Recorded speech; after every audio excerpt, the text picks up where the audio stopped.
Get strong.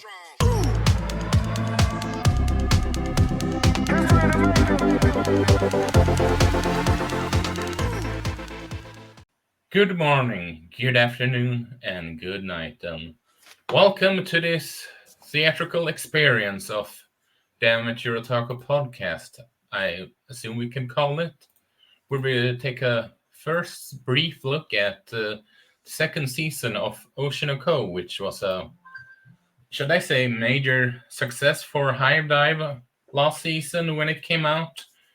I remember you, we having a bit of a emotional, should I say, clusterfuck when it comes to I wouldn't say clusterfuck, but emotional damage, the therapy session going through the first episode at least. This, when we talked about it. Mm-hmm. And also, joining me today is Jamie. How's it going? I'm doing well, happy to be here. It's definitely, I don't know. Oshi No Ko is like Isaac had mentioned earlier, huge hit for High Dive. I don't know if I have even seen a show on High Dive before I watched Oshi No Ko. So it's definitely a big one and one to watch out for as far as like anime of the year concerned, at least for me. So I'm happy to be talking about this and seeing like, does it live up to the season one hype and is the opening just as good as season one?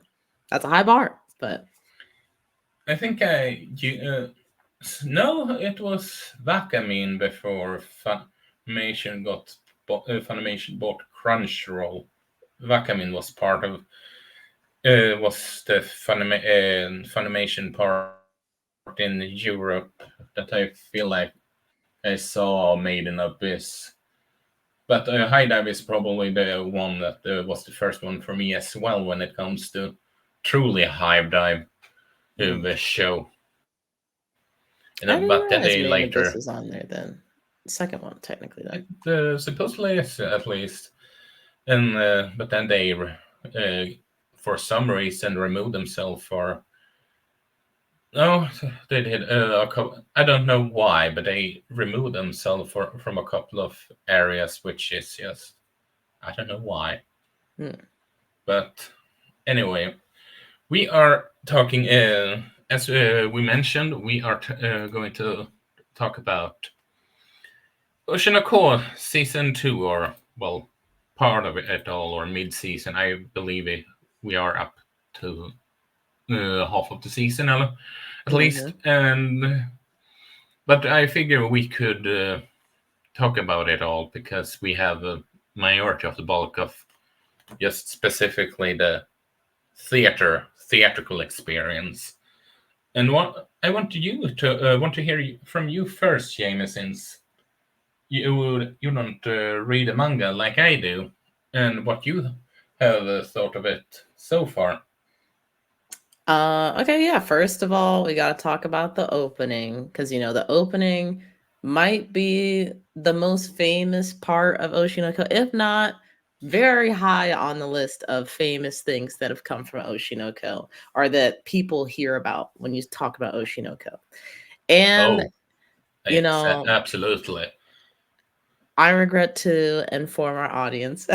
For me personally, I don't think that season two's opening is as good as season one. I feel like the more I listen to it every week, or in my case, binge watch a few episodes recently, I think I like it more and more, but it does not hit the way that season one's opening hit. And that's honestly fine. That was like I was saying earlier, that was a high bar to reach, but it's still a good opening. I still like it. I feel like it's I don't know, both openings fit the theme for the season. And I feel like last season was really focused on like learning about idol culture, learning about how like Aqua and oh my gosh. It was in my head and then it escaped. His sister's name. I can't remember. Ruby. Ruby. I was thinking Rose for a second. I'm like, it's not Rose. But Aqua and Ruby, how they have kind of like found idol culture and become a part of that fandom, and then eventually becoming a part of Ai's family and everything that happened with Ai. And then this season is more so about Aqua being kind of going undercover, I guess you could say, as an actor and trying to get close to like some of these people higher up in the entertainment world that might have been uh, connected to I in some kind of way, or even possibly could have been like, Ruby and Aqua's father. So I feel like they did really well with the themes for that. Um, and I guess just like diving right into how I'm feeling about this season. This season, at least so far, being halfway through or just about halfway through, I really enjoy it. I think I like it more than season one, and that's just a testament to like how great the writing is this season. I feel like in some ways they've even stepped up the animation, especially with episodes 5 and 6, which I just watched. I feel like they're really like pulling out all the stops to try and tell this story. Um, and without going into spoilers, I don't know if we're doing spoilers, not spoilers, but without going into spoilers, I really like the character You can development that do we're spoilers. okay. Yeah, I really like the character development that we're seeing for Aqua and kind of digging into I guess just how he's feeling about everything and kind of in this most recent episode they talk a little bit more about his PTSD and kind of how he's dealing with that and kind of trying to work past it in a way, and be able to express himself more emotionally. And I even see it with like just scenes where he's not even trying to like act in the play or rehearsing, or he's just talking with other people. He's such a like closed off person that when he does kind of like open up and give somebody advice or like tries to like somewhat connect with somebody or even just like even cracks a smile. Like honestly sometimes just cracking a smile and being like somewhat friendly in that way can be a little bit of a deviation from Aqua's normal character. Like you really see him start to lighten up.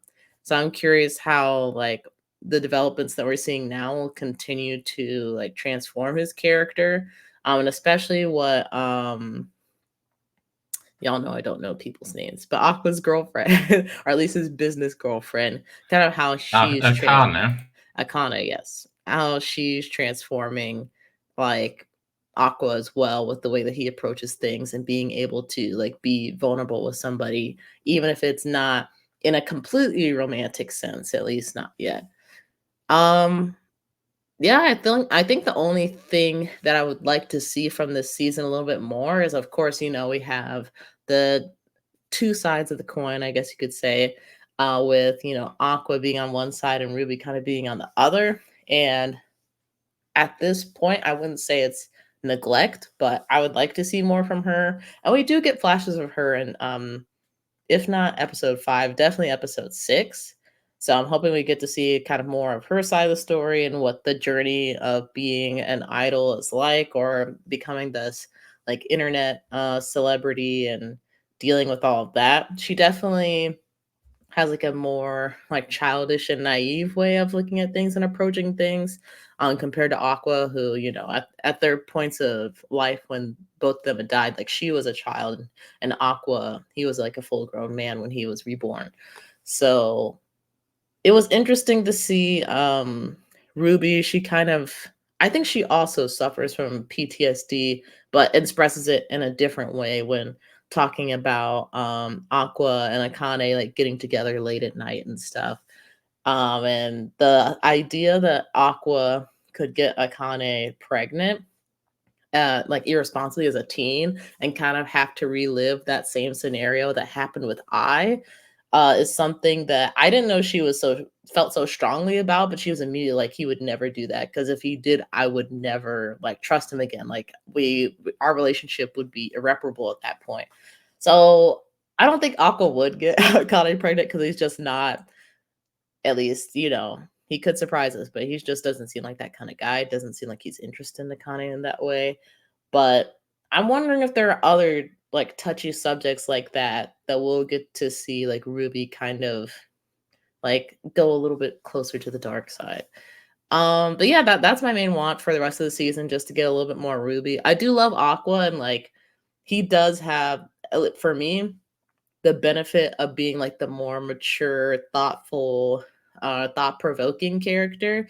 But I also think that Ruby, just as like any like growing adult or young adult would, like she can also get that same maturity level, or at least we can see that progress, which is also interesting to see.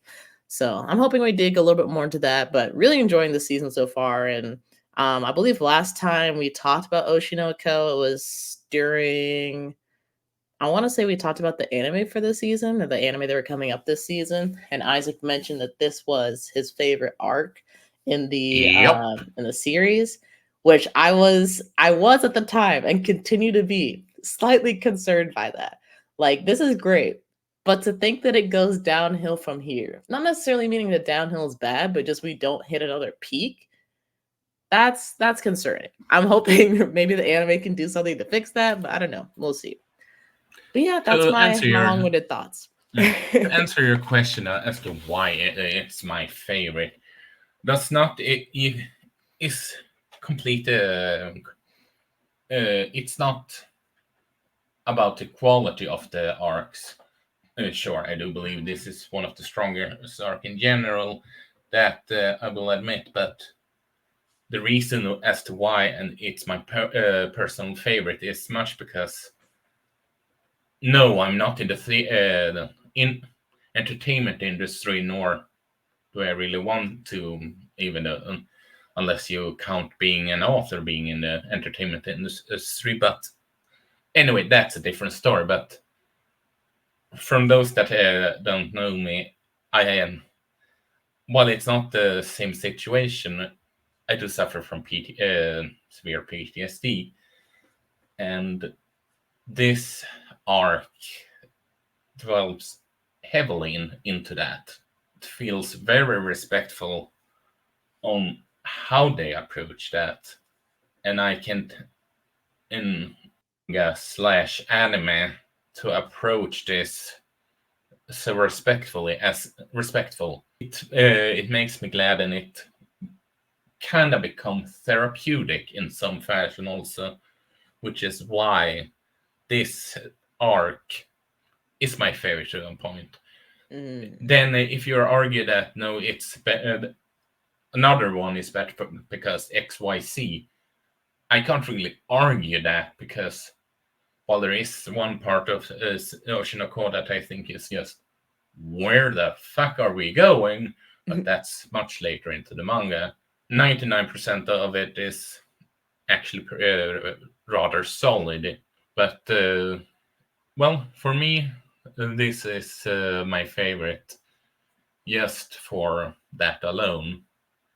And I dare argue that the anime has, at least so far, handled this way better, and way better than what it is in the manga. The manga still made a proper executed it all more proper, executed properly. And I do like that they're going back to the whole, well, that he haven't really forgotten about the event, and who could blame him? He was he literally was next to his mother when she was dying, and then he was like 3 or 4. What can it be? And Yeah, he was really young. so, and he also is someone that I dare even say, when he was the doctor, want to show that he is more headstrong than he really is. The whole thing about Ruby getting the idea of Aqua's getting Akane pregnant, it just, she knows that he is rather mature for his age in that regard, but I don't think she would have reacted the same way.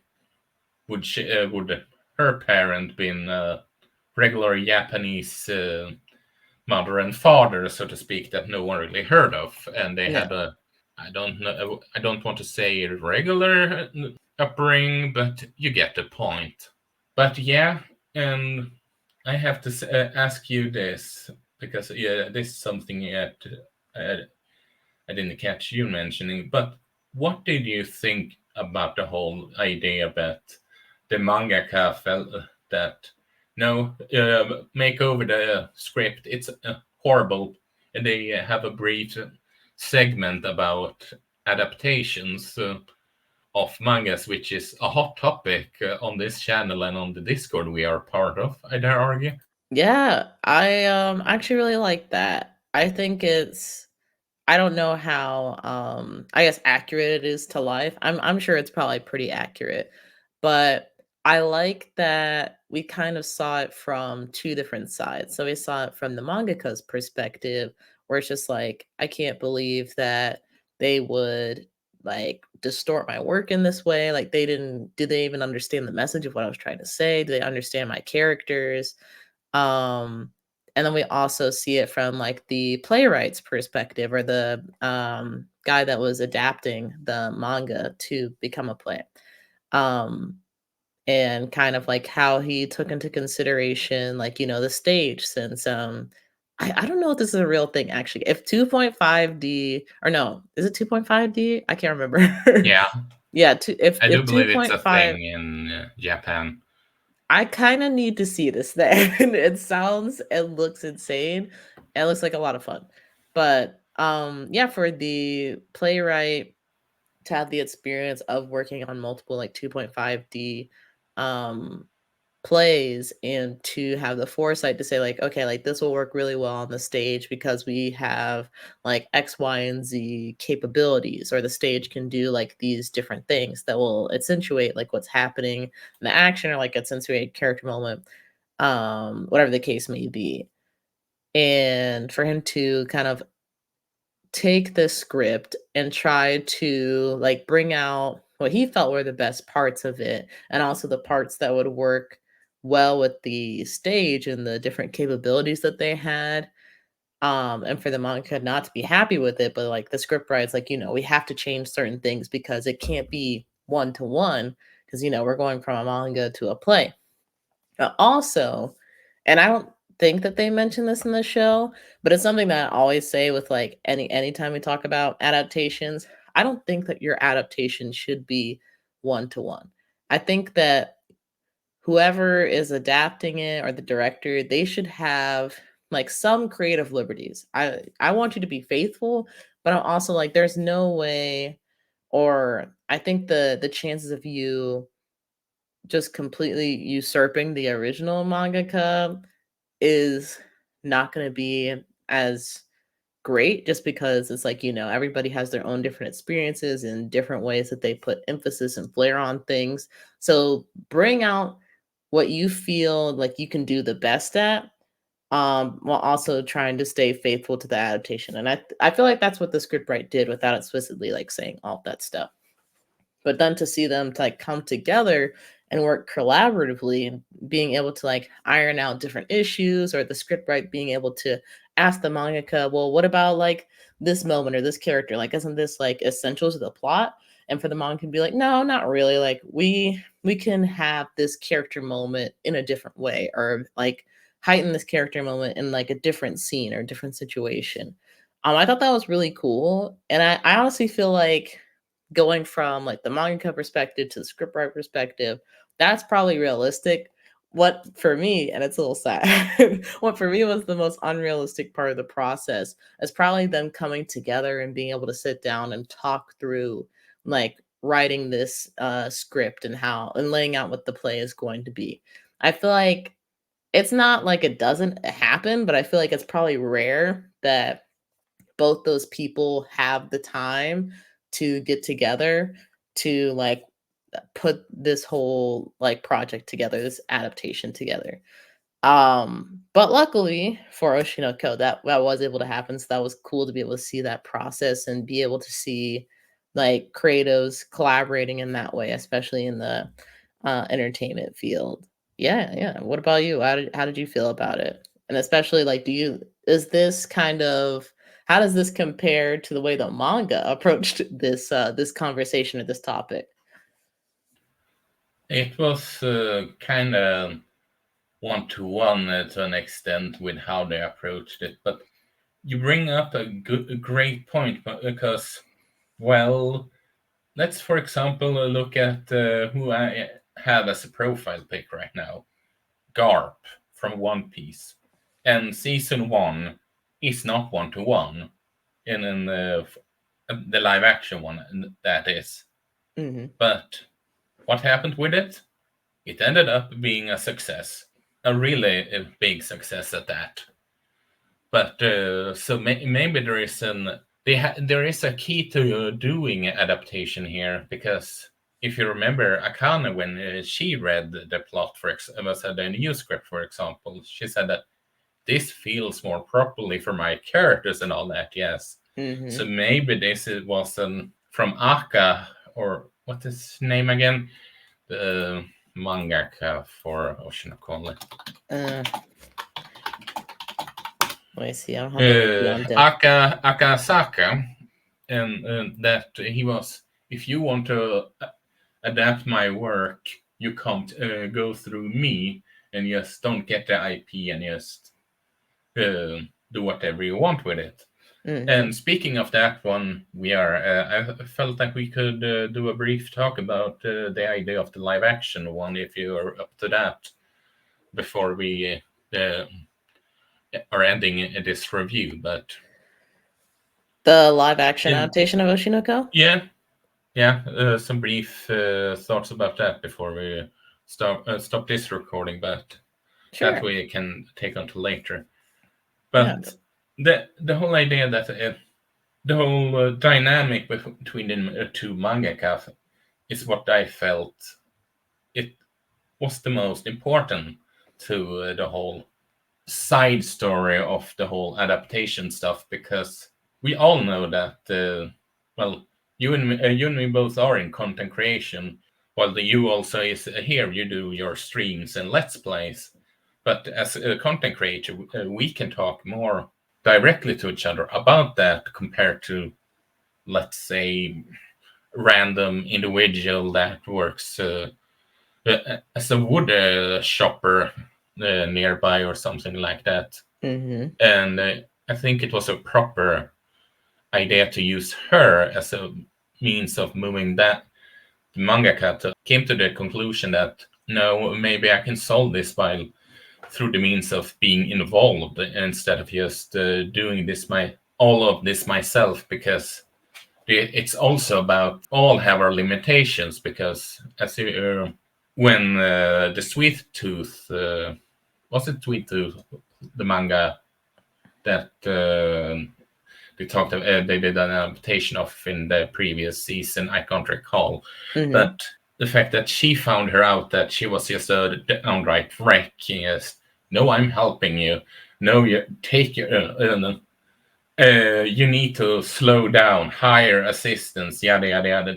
That's also something I feel was a good thing to add on, because, well, the entertainment industry is not a glamorous place that so many people seem to think that it is. I wouldn't say for better or for worse, but you get the idea. Yeah, no, I definitely agree with you there. And that's a good point to bring up, like, the two mangaka talking to each other, like the senpai and the I guess the junior. I forget what the Japanese term is, but like I guess the senior and the junior mangaka authors, and how they can relate to each other's struggles, and kind of like what you were saying with like a creative talking to another creative, and especially like the senior mangaka telling her junior, like, hey, I know you want these pages and these spreads to be like beautiful and full of detail, but that's a lot to do for one person, and we haven't even got to like the inking or anything yet, or like, if it was supposed to be colored, like, even I think she did like have a color illustration that she had to do later, which was insane amount of work. But you need to slow down, you need to get people to help you. And then the like junior manga artist who's like more famous is like, no, like I don't want every assistant that my like editor is sent to me just hasn't been good enough. And the senior manga is saying, like, you train those people to do what you want them to do. They can't just, like, most people are not going to be able to do what you want them to right off the bat. You have to train them, you have to give them time. And that's something I think that's like a conversation that creatives have amongst themselves, but I think people, kind of like what you were saying, like outside looking in, may not realize as much. As like there's a lot of work that goes into like producing these different projects, movies, TV, like even podcasts, etc. It's not just like one person getting up one day saying, I'm going to do this, or I'm going to make a podcast, and then you just like hit record. Like there's a lot of planning that goes into it, a lot of time, and it's not easy. It's not easy by any stretch of the imagination, but I don't think anybody's doing this because they think it's easy. Like, they're doing it because they think it's fun. They enjoy it. They enjoy the conversation, like whatever it might be. That was also a really good part of the show too. And I think that, I don't know, that's one thing that I feel like this show as a whole just does really well. It's like really illuminating some of the different, I guess, perspectives that come with being a creative in entertainment industry, or just being a part of the entertainment industry in whatever way that people might be involved, and illuminating those different perspectives, whether you're like on the idol side of things, or you want to be an actor, or you want to be in production, be a director. We even get like some directors' perspectives. That's one of the most interesting parts for me, especially like, wanting to be in entertainment and like kind of pursuing it in my own way as well. Yeah, I think they did a good job with that. And I want to ask you another thing. For what do you hope you see more for the season, in terms of storylines, characters, all those? Yes. Is there more interaction between Aqua and Akane's boyfriend, girlfriend? What do you think?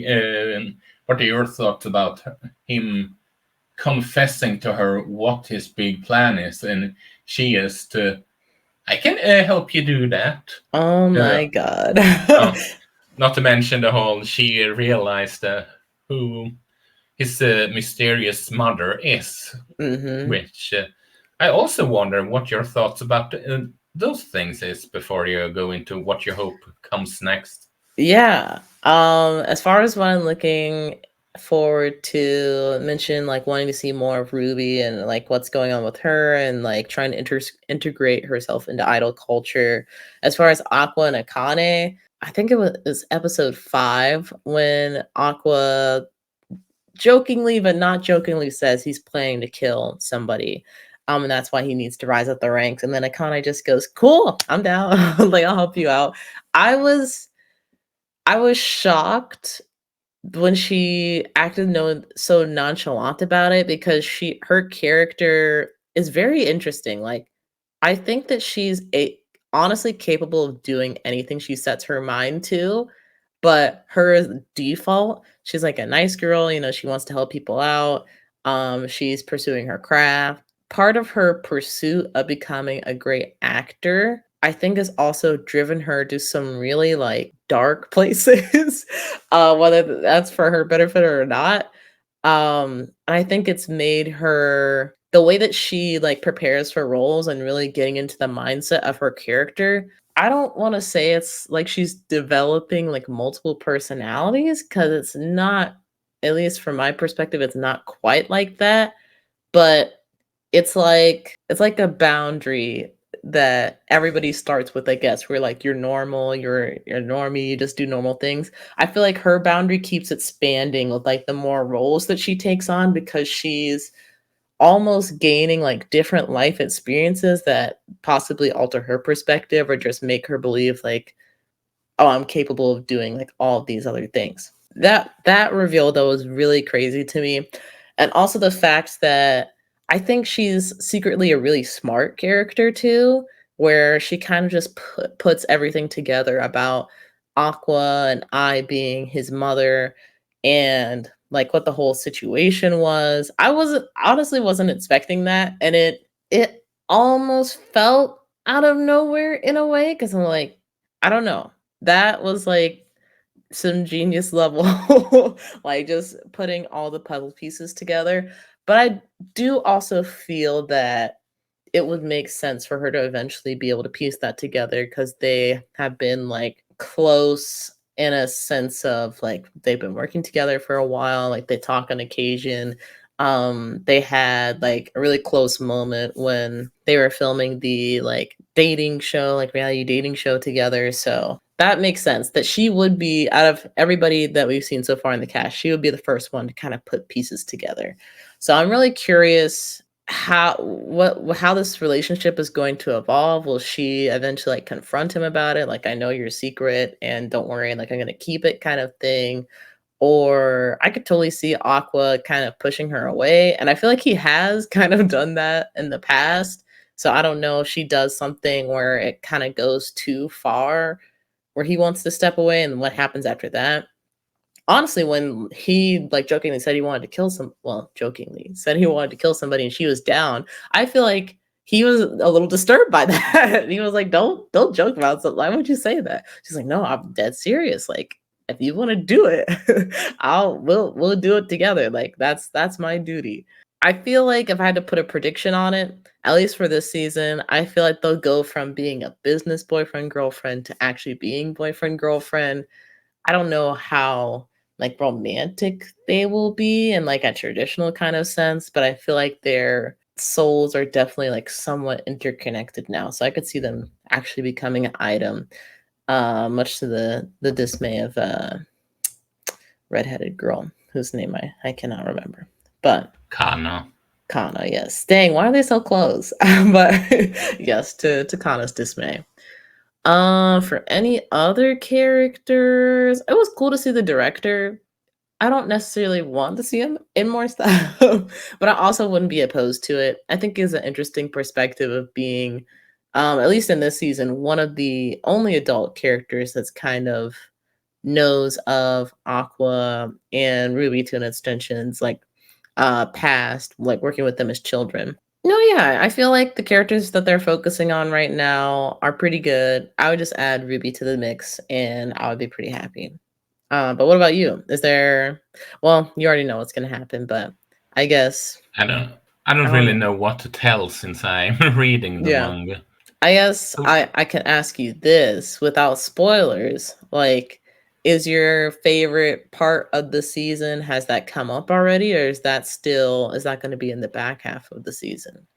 Or the it favorite hasn't part of this really arc, I should say. arrived yet. Okay, cool. If so, but yeah, it hasn't really happened. Okay. Which it should be in any episode or two soon. I don't really remember as to exactly when it's happening. I can explain. I can tell you when it happened in the Discord, or if we do a full season review down the line. But you like it so far, season 2?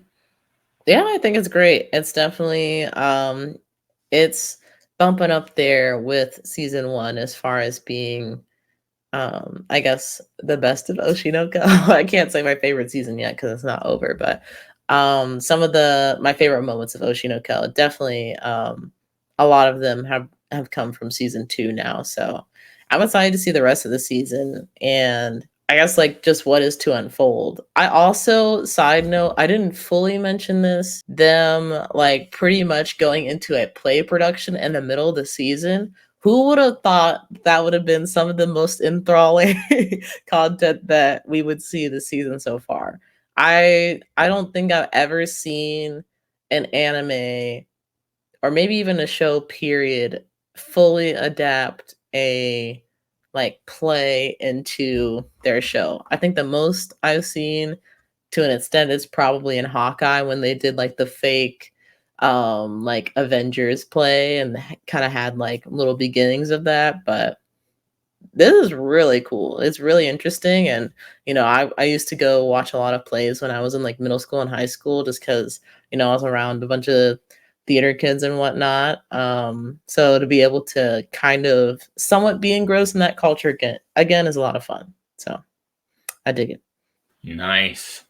And also, for reference, back or sidetrack, regarding the whole Akane agreeing on, hey, I can help you that. Kinda see what you're coming, but I have to also disagree on that it came out of nowhere, because it came right after her realizing what he went through.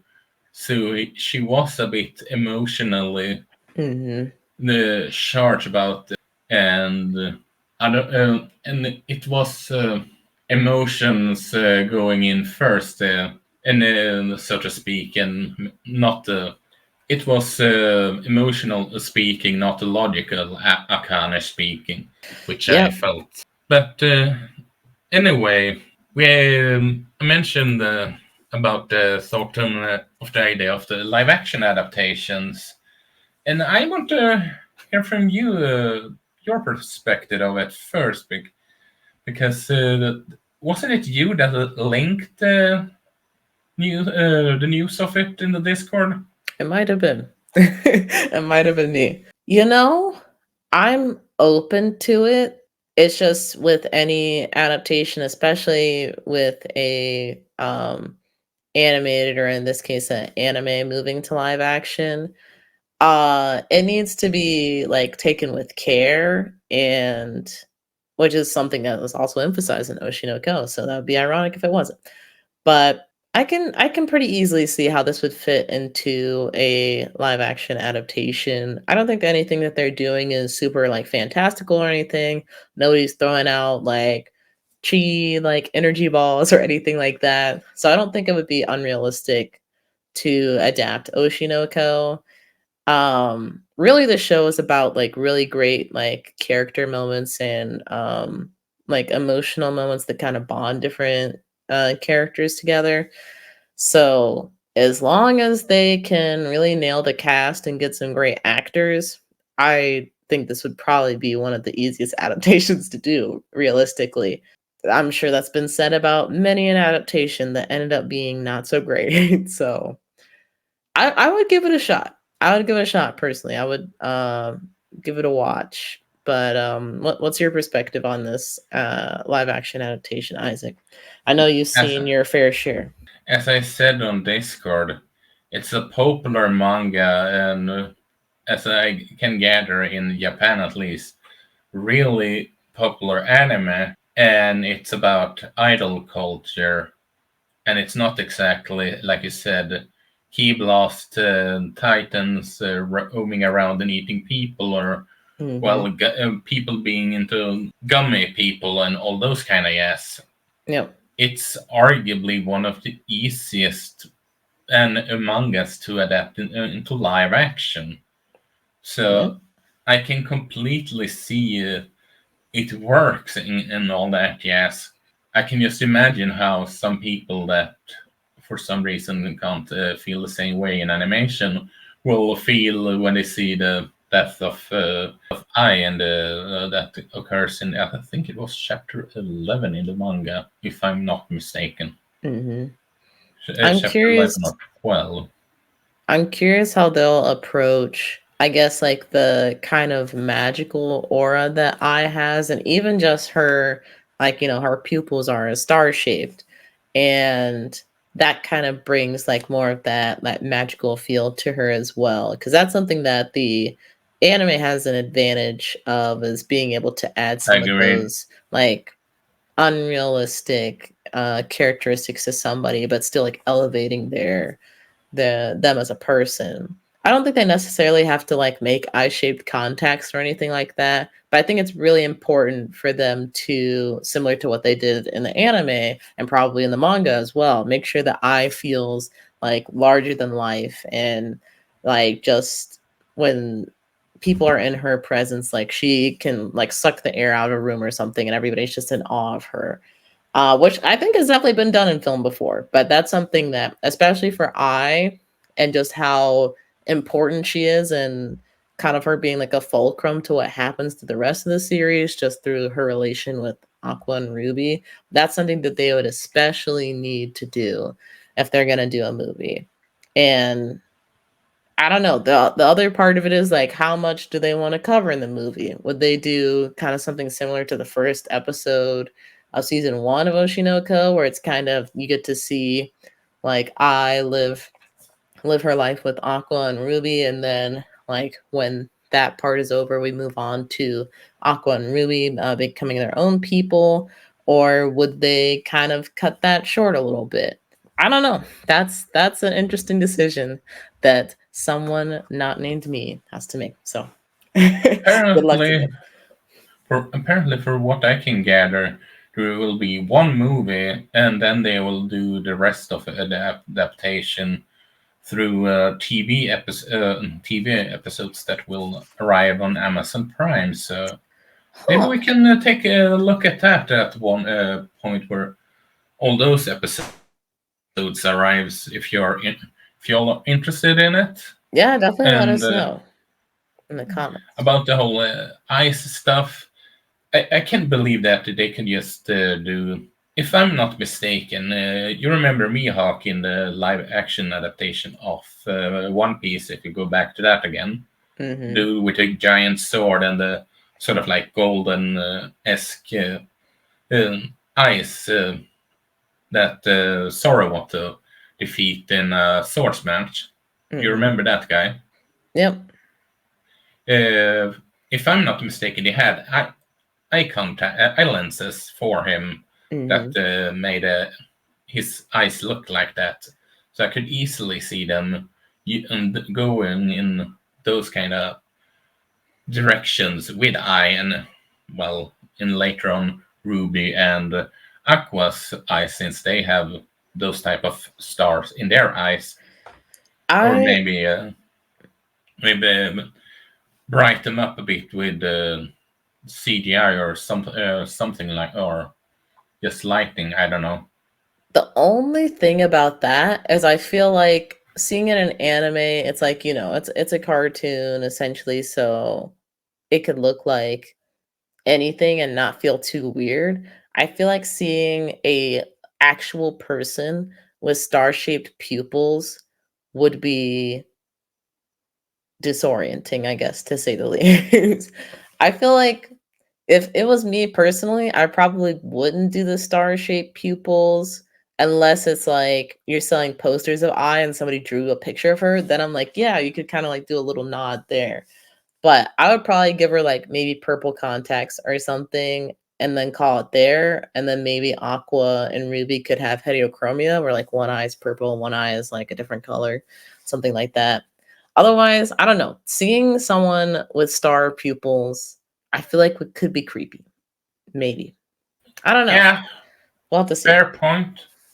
Fair point. And but yeah, it shall be interesting to watch once it comes out. Hmm. No matter if we are covering it or not, I will check that one out.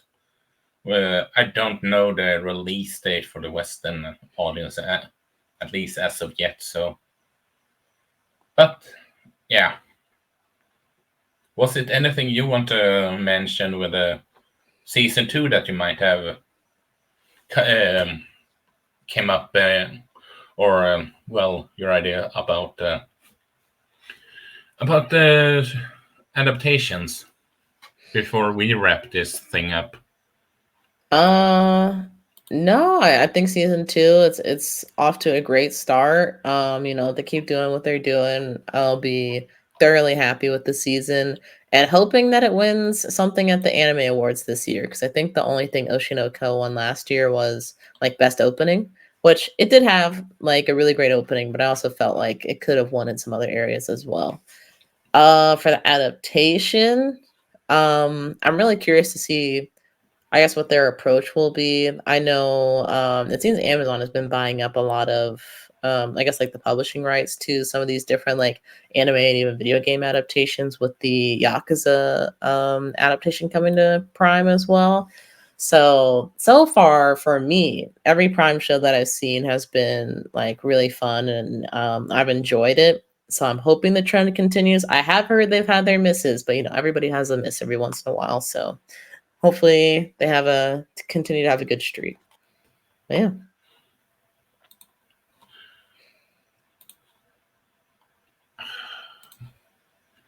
But for me, I forgot to mention about the opening.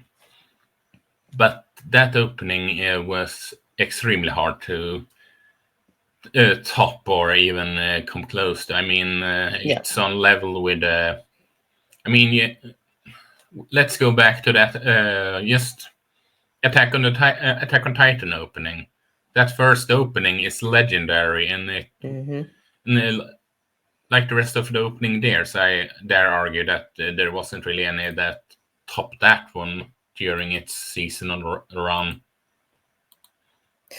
Yeah, it was going to be very, very difficult. But I still think they came out with a good opening. So that's a win there in my book. Agreed.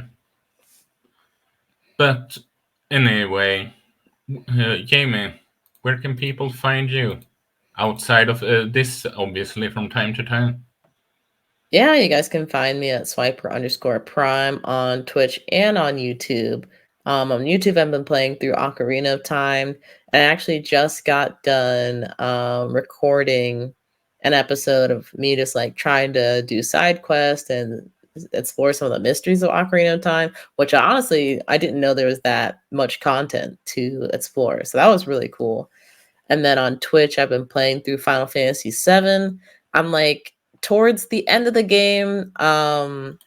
It's almost kind of haunting me in a way. I'm just like, I don't want to rush to the finish, but I'm also want to be ready to play like the new Zelda game, the Metaphor, and like a bunch of other games that are coming out. Yeah, a bunch of other games that are coming out at the end of the year. So we'll see what happens with that. But yeah, that's what I'm up to on my gaming platforms. But what are you up to, Isaac? Where can the people support you? Well, you can find my writes at writing at Wolfwrite. You can find me at Emblemaniac on X, and the pod's Twitter as X on. Let me double check because Brandon renamed it at one point. The Amateur Otaku, and you can also now I'm stuck. And I also started the recordings, my first Let's Play. So let's see when that first release. I don't know when, where, and all that jazz. Only thing that I know that it will be Fire Emblem Three Houses and Blue Lions throughout. With that said, have it awesome, everyone. Yep. Thanks for watching. Please like and subscribe and press the bell.